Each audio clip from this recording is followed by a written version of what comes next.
Hola, ¿cómo están?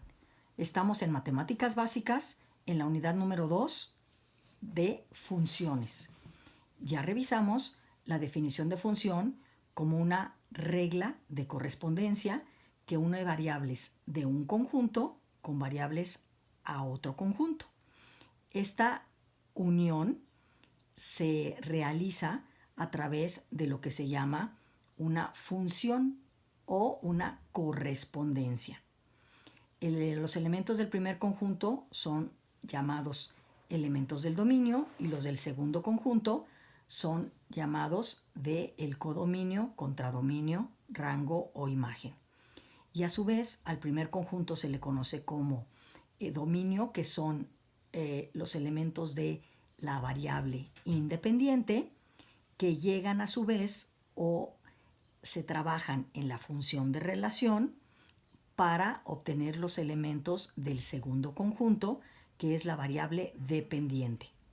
Ahora, vamos entonces a establecer una serie de ejercicios en donde apoyemos todo lo que planteamos teóricamente. Y tenemos dos conjuntos, el A y el B. El conjunto A formado por el 1, 2 y 3 y el B por el 2, 3 y 4. Donde R minúscula, que va a ser la relación que existe entre uno y otro, dice que A como elemento minúscula es el antecesor de B como elemento B minúscula. Y dice que utilicemos un diagrama sagital para expresar esta relación. Hay que indicar si esa relación me provee de una función. Acuérdense que toda función pertenece a una relación. Y vamos a especificar quién es el dominio, el rango y la imagen y expresar como pares de conjuntos ordenados esta, si es función, a establecerla. Entonces, lo primero que vamos a trabajar es un diagrama sagital. Como primer óvalo, ahí ubicamos los elementos de el primer conjunto, que es el conjunto A, 1, 2, 3. Y el conjunto B, estamos en 2, 3, 4 y 5. Si mi relación es que de A es el antecesor de B, el primer elemento, que es A minúscula, es el 1, voy a sustituirlo aquí y digo 1 es el antecesor ¿de quién? De 2. Ah, perfecto. Saco una flecha del 1 hacia el 2. 2 es el antecesor de quién? De 3. Y 3 es el antecesor de 4. Estoy relacionando un conjunto con otro gracias a esta relación planteada. Y si salen las flechas del primer conjunto, entonces a ese es al que voy a denominar el dominio. Y al que llegan le voy a dar el nombre de rango. ¿Y por qué podemos indicar si es una función? Sí, efectivamente es una función, porque de cada elemento del dominio sale una y una sola flecha a elementos del codominio o rango. Y está sobrando un elemento. ¿Hay algún problema? No. Dijimos que la definición de función no pone restricciones en el conjunto de llegada. ¿Puede sobrar? Sí, sí puede sobrar. Y nos piden, especifica quién es el dominio, quién es el rango y quién es la imagen. El dominio de la función es entonces, el primer conjunto es el conjunto A, formado por quién? Por el 1, el 2 y el 3. El rango es a donde llega lo que tengo como el segundo conjunto, 2, 3, 4 y 5. ¿Y quién sería entonces la imagen?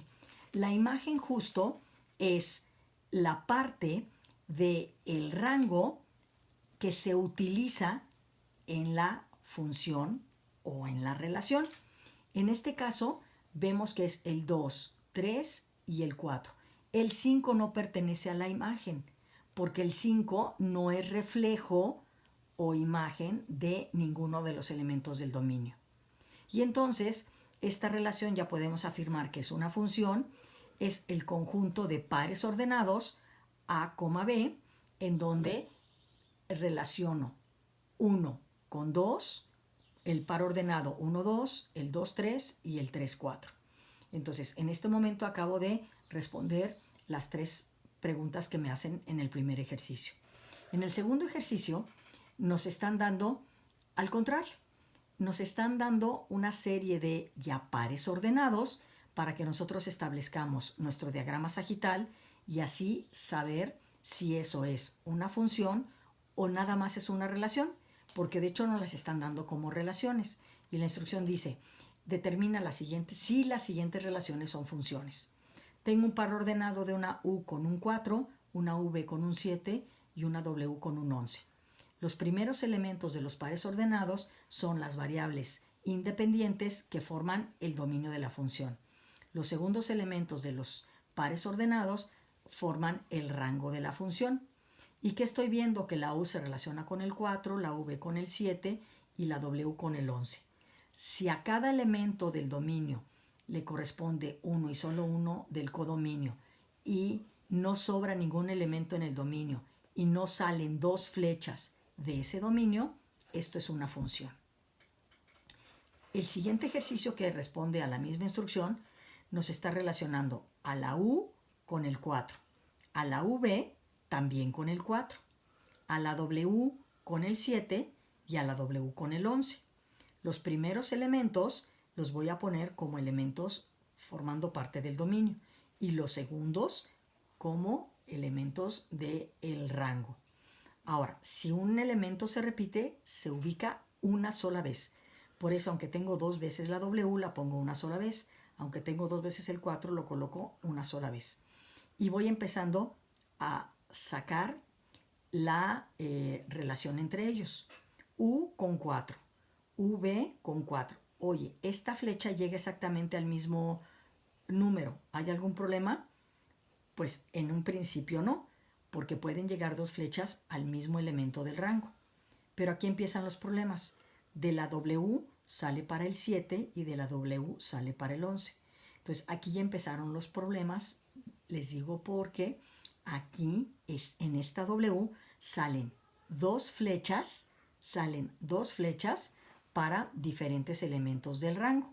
Entonces, específicamente, este ejercicio nada más me está representando una relación, no me está representando una función. Y el problema está en que de este elemento salen dos flechas. No está en que llegan dos flechas al mismo 4, sino que salen dos de la W. Por eso está enmarcado en rojo. Y vamos a ver el último ejercicio de este tipo de planteamientos. Estamos en el ejercicio C, en donde yo ubico que tengo ahora relación de pares ordenados de 2 con el menos 3, de 5 con el 8, del 5 con el 0 y del menos 2 con el menos 3. Ubico mis elementos en primer lugar como parte del dominio y los segundos elementos como parte del rango.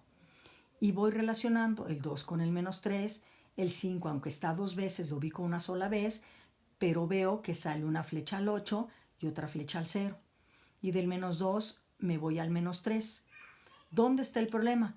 El problema otra vez está en este 5, que de aquí salen dos flechas del mismo elemento. Por lo tanto, esto no representa una función, nada más representa una relación. ¿Importa que lleguen dos a este menos 3? No, el problema está en este 5. Y vamos a revisar algunos ejemplos de funciones planteadas como problemas. Lo que vamos a ver es el planteamiento que dice, el Departamento de Policía de una pequeña ciudad estudia la compra de un carro patrulla. Los analistas estiman que el costo del carro es de $18,000. Entonces empiezo. Costo de adquisición, $18,000. Analizaron también el costo promedio de operación, que es de $0.4, pero por cada milla que recorra. Entonces, el costo de operación será 0.4 por X. Esta X entonces me va a representar el número de millas recorridas. Y dice, determina la función matemática que representa el costo total de la obtención de la patrulla, denotado por C, el costo total.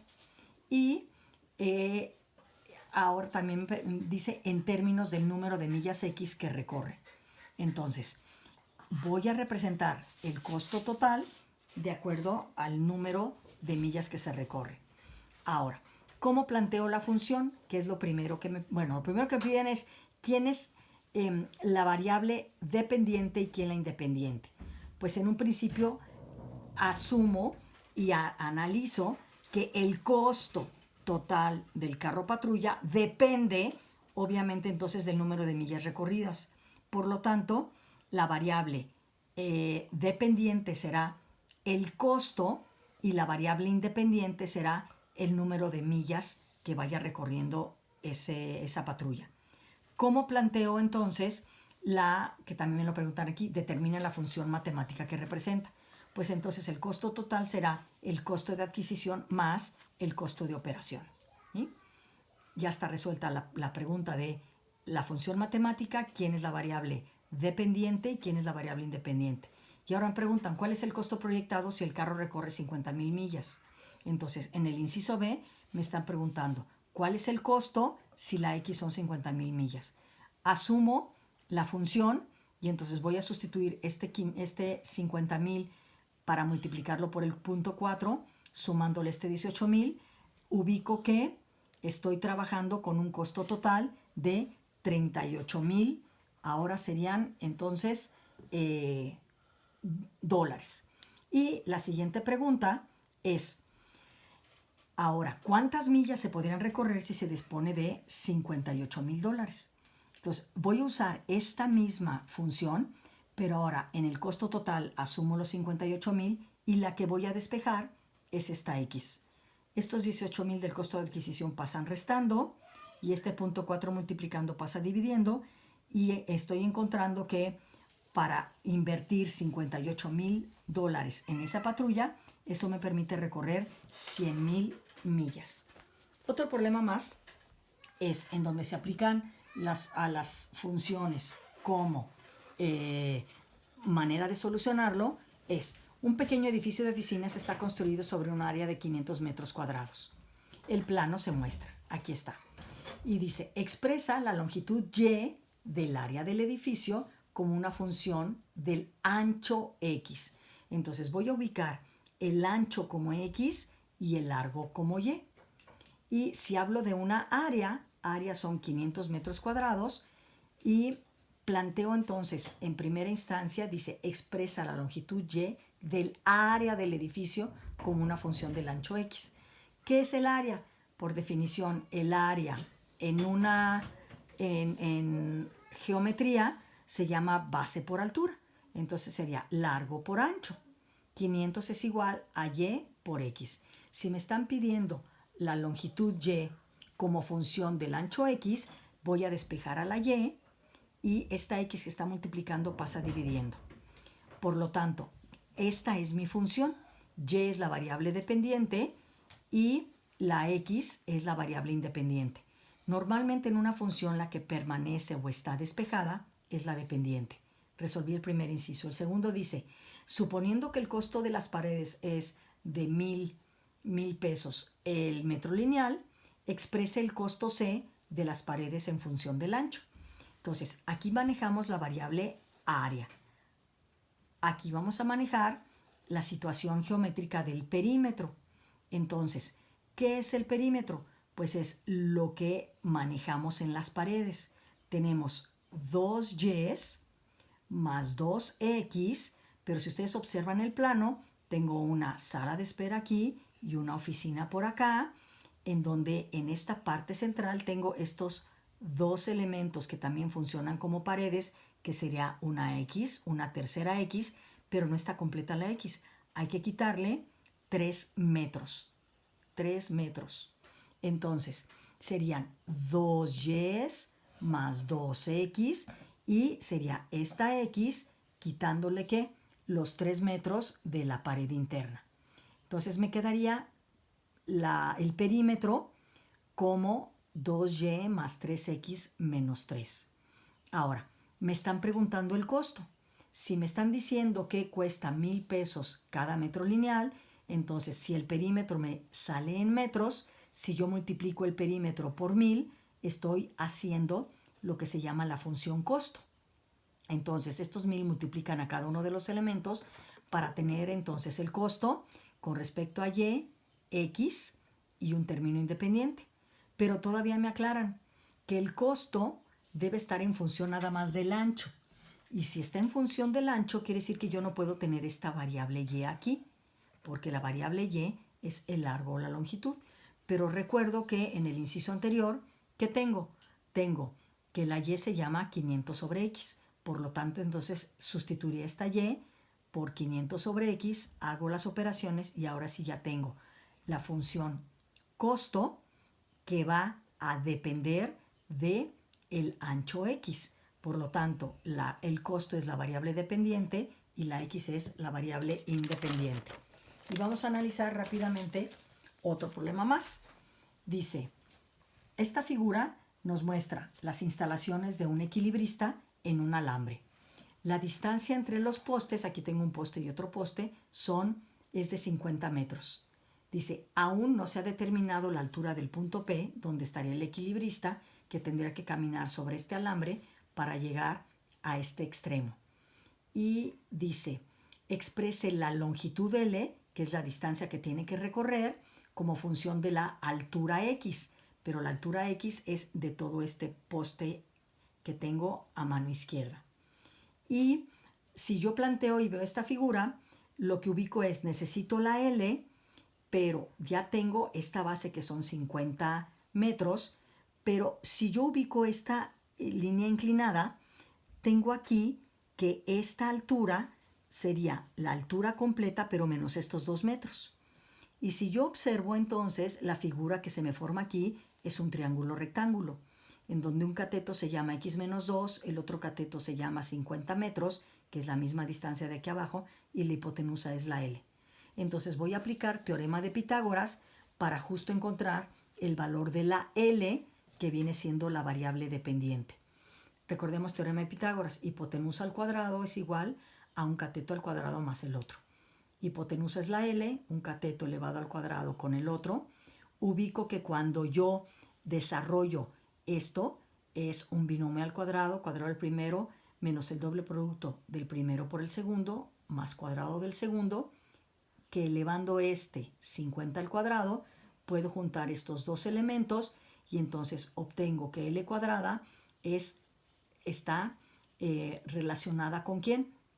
Con una ecuación de segundo grado, una función cuadrática, que cuando yo quito el cuadrado de aquí, me lo llevo como raíz y estoy estableciendo entonces cuánto vale, dice, la longitud L como una función de la altura x, L variable dependiente y la x independiente. Y la segunda pregunta es, si la caminata es de 75 metros, o sea, si la L vale 75, dice, encuentre la distancia del punto P al suelo. Entonces voy a volver a plantear mi teorema de Pitágoras para encontrar este valor de esta X, que sería esto de aquí, ¿sí? Entonces, ¿qué ubico? Tengo el valor de la L, elevo al cuadrado y voy a despejar esta X que tengo aquí. Traigo restando, quito cuadrado con raíz, este menos pasa como más y acabo de encontrar que el valor de esta X, trabajando en la función que yo había planteado, que es esta, anterior o desde el planteamiento original de Pitágoras, es 57.9 metros. Y el último problema que vamos a revisar es, se desea construir una caja sin tapa a partir de una hojita de cartón. Aquí está mi hojita de cartón, es rectangular y voy a trabajar con unas dimensiones de 20 por 30, ¿sí? Para ello entonces se recortan 4 cuadritos idénticos de área x cuadrada, uno en cada esquina, y se doblan hacia arriba los lados resultantes. Aquí tengo el modelo, miren, es una hojita rectangular que le voy a quitar en los extremos justo el valor de la x para que este cuadradito que estoy quitando, me represente esta x cuadrada. Y cuando yo ubico que es x por x, entonces esta área es x cuadrada y yo voy a doblar estos lados para que se forme mi cajita que me están pidiendo. Construir una caja sin tapa a partir de una hoja de cartón. ¿De acuerdo? Entonces, ya entendiendo cómo está el problema, vamos a trabajar. Dice, expresa el volumen en términos de x. Ahora, ¿cuál es el volumen? Primero, La figura que se me forma aquí, como elemento de la caja, es justo un prisma rectangular. Aquí atrás tengo mi rectángulo. Entonces, si me hablan de un volumen, lo primero que tengo que sacar es la fórmula de volumen. ¿De quién? De un prisma. Es área de la base por altura. ¿Cuál es el área de la base? Pues como es un prisma rectangular, aquí tengo mi rectángulo, ¿sí? Es largo por ancho y todavía por altura. Ahora, tengo que determinar cuánto vale el largo, ¿sí? Y cuánto vale el ancho. Si yo observo entonces aquí, es mi largo son 30 centímetros, todo esto son 30 centímetros, pero le tengo que quitar estos dos espacios de las X, ¿sí? Entonces, todos estos serían los 30, pero le quito una X y otra X, sería 30 menos 2X. Ahora voy por el ancho. El ancho entonces, que es este espacio de aquí a acá, entonces serían los 20, pero quitándole esta X y esta otra X, para que entonces me quede así la base. ¿De acuerdo? Y entonces sería 30 menos 2X, que es el largo, multiplicado por el ancho, que es 20 menos 2X. Y ahora voy a trabajar el alto. ¿Qué es el alto? Pues justo es el valor de la X. El alto es esta X. Altura X. Se hacen esta operación, que es binomio por binomio, se reduce en términos y todavía multiplicada por la X. ¿Qué tengo? Multiplicada por la X, ahora voy a trabajar en 600 por X menos 100 por esta X, que es X cuadrada, y más 4X cúbica. Acabo de encontrar, ¿qué cosa? Acabo de encontrar que el volumen es la variable dependiente. ¿Y de quién depende? Del tamaño que yo recorte de mi X. Que esta X es ahora entonces mi variable independiente. Y si yo quiero determinar el dominio de la función, pues ¿cómo lo determinaría? Acuérdense que el dominio de la función está en base al valor de la X que yo pueda trabajar. Entonces, las X que yo puedo recortar, máximo puedo recortar hasta un valor de 10 centímetros, porque en el momento en que yo corte 10 centímetros de acá y 10 centímetros de acá, entonces, ¿qué estaría pasando? Pues ya yo no tendría caja. Por lo tanto, las X que me hacen válida este problema son de 0 hasta 10. Esperemos que con estos problemas y los ejercicios se nos quede un poco más claro el concepto de función. Gracias.